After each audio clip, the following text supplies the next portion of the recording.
everyone, welcome back. So I hope everyone is safe and warm. I know that the storm Jonas has dumped so much snow across the US, so I hope you guys are indoors and warm. So this is probably the third time that I've tried to sit down and film this. I'm talking about skincare today. So yeah, this is the third time that I've tried to film this, and it's one, I'm trying to make sure that the video isn't so ridiculously long, but two, I felt like I had to keep going back and like being more specific on information that I'm passing to you guys. So each time I feel like I get a little bit closer to a video that I feel comfortable putting up. So we are talking skincare today. Today is nothing but skincare. Now I do want to preface that I am not a skincare professional yet. As many of you know, I am working on my aesthetics license, which I will have in a couple of months. I'm really excited. Then I will be a skincare professional in the state of Florida. But in the interim, I have a lot of information that I want to provide for you, but I am not diagnosing your skin. That's not what's happening here. I'm not telling you what products to do, to use, brands, things like that. That's not what this video is. This video is simply me giving you ingredients and examples of said ingredients for different skin types. So there are five predominant, good thing I can talk today. There are five predominant skin types, combination, oily, dry, sensitive, and normal. Most people fall into one of those five groups. Today we are talking oily. So oily, people who have oily skin generally also have acneic skin. So that's what we are talking today, oily acne, because they kind of go hand in hand. So that is what this video is on. Do not worry if you do not fall into this skincare group. I will have the other four coming. Do not worry. I will also, I'm not sure which one I'm going to throw it into, but I will do anti-aging and hyperpigmentation because you guys know I suffer from that. So I will throw that into one of those. I'm not sure which one yet, but they are coming. Don't worry.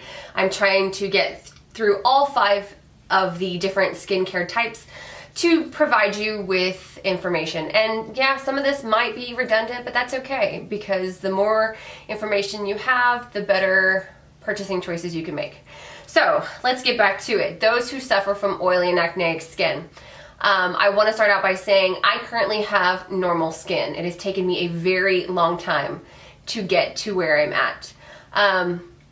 I suffered from acne and oily skin my entire life. My entire life I've struggled with acne. And it's very hard, especially, you know, when you're going through puberty, junior high, high school, college, you know, just being made fun of and put down because your skin isn't clear. So for those of you who suffer from acne, I'm with you. For those of you who are adults and have adult acne, maybe for the first time in your life, I'm also with you. I am 31 years old, and in the last 6 months, I have finally gotten my skin to a balanced state. But it's taken me a long time, a lot of trials and errors, and finally I have figured out what products work best for me and why.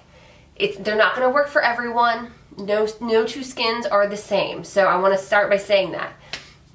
Also, for those of you who feel that you have acneic skin, but maybe you just have blemishes, I want to tell you there is a difference. For those who have acne, and I'm talking cystic acne, P acne, you have acne all over your face or severe areas of the face, you suffer from acne. Those of you who get blemishes and breakouts, maybe along that time of the month, not the same thing. I want to make sure that you guys understand that there are people that suffer from acne and people that suffer from breakouts. I get breakouts. I get breakouts on my chin during that time of the month. You know why? Because it's hormone related, not because I suffer from acne, an overproduction of sebum. Okay? I'm not oily. I'm not acneic. I do get blemishes, but there's a difference. So I really want to make sure you guys understand that you can have normal skin and still get blemishes. You can have dry skin and still get blemishes. They're not as common, but you can. So This is for people who truly have oily and acneic skin. That's what this video is aimed towards, people in that category. All right, so we are going to talk about ingredients, some of the best ingredients that you can look for in your products that will cause a difference in your skin. Now, many people don't understand why their skin is oily or acneic, and unfortunately, there's so many factors, and I'll go through some of the major ones, but then I'm sure there'll be some that I leave out, but these are just some of the big ones. Genetics. Number one, genetics. You can't change your pore size no matter what anybody says. You can minimize or diminish the appearance of, but you cannot change what God gave you. This is just, you're stuck with it. So, genetics is number one. Number two, hormones. Hormones is a huge, plays a huge factor. You know, when you go through puberty, you can start to have acne. When you hit those 20s, you go through a whole nother hormone change. 30s, whole nother hormone change. 40s, and even into your 50s. So every 10 years, give or take, when you're in your 20s and on up, you can get hormone changes or hormone shifts that will can cause you to have acne. Now, the environment that you are in can also cause you to have acne. If you are a heavy smoker, heavy drinker, things like that, that can cause you to have acne. Along with other, you know, if you already have oily skin and you're smoking, and that can cause you to have, you know, really bad acne around your mouth, things like that. There's a whole bunch of different options. There are many different factors, but lifestyle is one, genetics, medications is a whole new game. Like, unfortunately, some of these medications have so many different ingredients and products in it that can just mess with your skin, and unfortunately, I don't have a solution for that one, but that can cause you to have acne also. Medications is a big one because medications can make you have really dry skin, which also sucks. So, I think I named all of them. Hang on. Stress. Oh, I forgot stress. Stress is a big one. Depending on where your breakouts are, they can be connected to other things. Typically, if you break out on your forehead, it's connected to stress. If you break out on your cheeks, it's connected to your intestines, your diet, things like that. And the chin and jawline are normally connected to hormones. Not in every case, but generally speaking. Another one that people probably don't really think about are, what products are you currently using? The products that you are currently using could be what's causing your acne. If you are really super oily and you're using super harsh products, believe it or not, that could be causing your acne because it's stripping the skin so much that the skin thinks, hey, I need to produce some more oil. So it does. And there's bacteria and debris in those pores that get clogged, which cause acne. It's this vicious cycle. So I am going to try to help with the vicious cycle and give you ingredients that you need to be looking for in your skincare. Okay, when I am talking ingredients, these are typically, you want to see them within the first, I like to see these ingredients within the first 5 or 6 listed on a product. Clearly, whatever's listed first, you have the most of, and then it goes down and down and down. So if these are listed towards the end, find products that have them higher up, because that is what is going to cause, the active ingredients are what are going to cause a change in your skin. So keep that in mind when I'm listing some of these things off, because if some of these products are listed last on your, you know, in your cleanser, and that's why you're using the cleanser, maybe you should find a different cleanser. Things like that. Just keep that in mind. All right, so the first thing that we are going to talk about are AHAs, alpha hydroxy acids. So there are several different kinds of AHAs. The first thing that we are going to talk about are glycolic acids, and glycolic acids are really good to use. It's a form of exfoliation, and it will help remove the dead skin, the dead cells, layers of skin on your face. It will help remove that and the debris that's clogging your pores. Exfoliation is probably one of the best things that you can do for your skin if you suffer from oily or acneic skin. Glycolic acid is the strongest AHA that you can find. This is from Mara Badescu, and this is a glycolic foaming cleanser. I am just using this as an example. And in this cleanser, that Glycolic is listed number 6. I would like to have it higher up on the list. I can give you brands that I know have glycolic acid higher on the ingredient list than 6, but that's what this cleanser has. I found that Peter Thomas Roth, yes, I know they're expensive. They're definitely not inexpensive, but I find that if you look at some of those products, they have the active ingredients listed higher on the list than 5 or 6. So, but I'm giving you an example. That's just an example. Just showing you, you know, a form of glycolic acid. It's one of the best that you can use. Another one is lactic acid. Lactic acid is a really good AHA that will help with the cell turnover rate. It will help exfoliate the skin. Really, really good. I actually have an exfoliating cleanser here that has both alpha hydroxy acids and beta hydroxy acids, AHAs and BHAs. That's what you're going to see them called. And this is from Murad, and this is the AHA BHA exfoliating cleanser, and it has salicylic acid, lactic acid, and glycolic acid. So it has 3 really good acids that are going in there and helping with the cell turnover rate, helping remove debris, things like that, bringing the plump, fresh, you know, skin cells to the surface, because that is what's going to give you your best looking skin. Yeah. Even this one, unfortunately, the glycolic and the lactic and the salicylic are listed lower on the list, but I'm just showing you this for example purposes, not telling you to go out and purchase these things. That is not what I'm saying. All right, I'm just giving you examples. That's all. All right, the next thing that we can talk about are the BHAs, which is salicylic acid. Now, salicylic acid can be found in many different forms. You can find it in, for example, spot treatments have salicylic acid. Cleansers, exfoliators, toners can have a little bit of it, although I don't think they're called toners. They're probably called something else. Masks. There's a whole array of products where salicylic acid can be found, and it's really good for the skin also. If you have an allergy to aspirin, I do want to let you know that salicylic acid is a derivative of aspirin. So just to let you know on that one. All right, so I actually have like a little list of some more ingredients that I want to talk about that you may not be as familiar with, but are also really, really good if you were looking for some really good solid ingredients. The next one that we're going to talk about is actually benzoyl peroxide. I'm sure many of you guys know about benzoyl peroxide. It's another over-the-counter, this is a 10% benzoyl peroxide gel. It's like similar to the Clean and Clear Persa gel. So this is an up and up you can get at Target. That's an example of some really strong benzoyl peroxide. If you try to find some that are like 5%, you won't get really dry, flaky skin, things like that. So you may want to start with something that's a little less harsh and work your way up if that's what you need in a spot treatment. Just a little tidbit. Okay, so we've talked about glycolic acid, salicylic acid, lactic acid, and benzoyl peroxide. Those are the 4 big players that you find in most skincare products for oily and acne skin. So tea tree oil may be one that you don't know about, but tea tree oil, it is an essential oil. It's natural in its derivatives, and this can be used as an antiseptic to help kill bacteria. It's really good for the skin, but not like you don't take it out of the bottle and put it straight on your face. Do not do that. That is bad.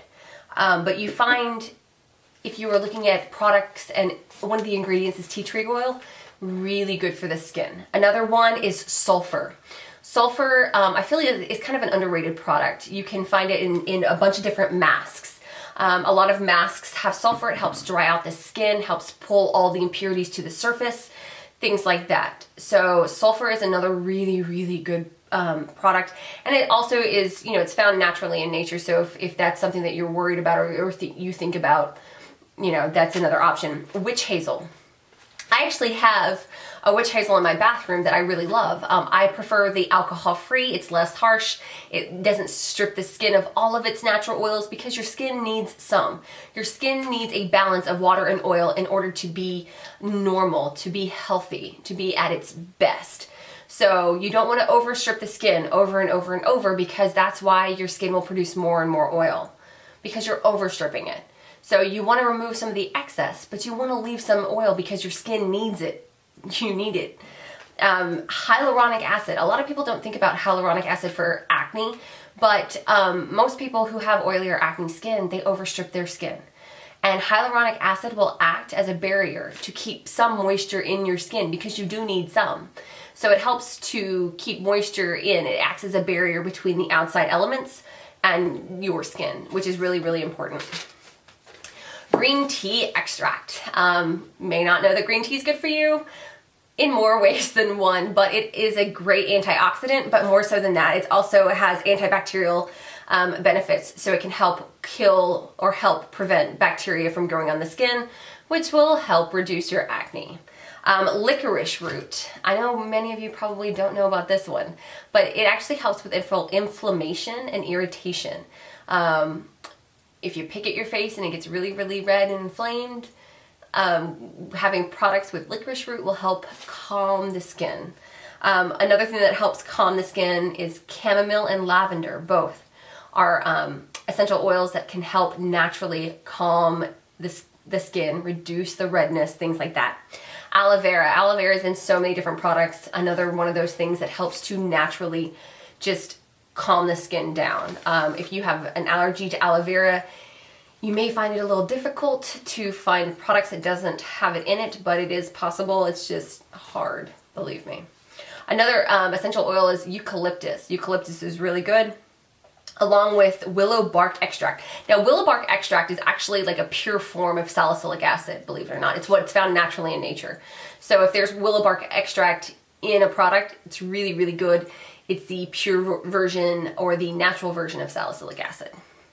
And sage extract, which is an antioxidant. It helps with free radical damage, cell damage, things like that, because the environment will, it's free radicals, damage your skin. You want to try to prevent that as much as possible with really good antioxidants. So you can eat them, you can take them in pill form, or you can have antioxidants in your skincare.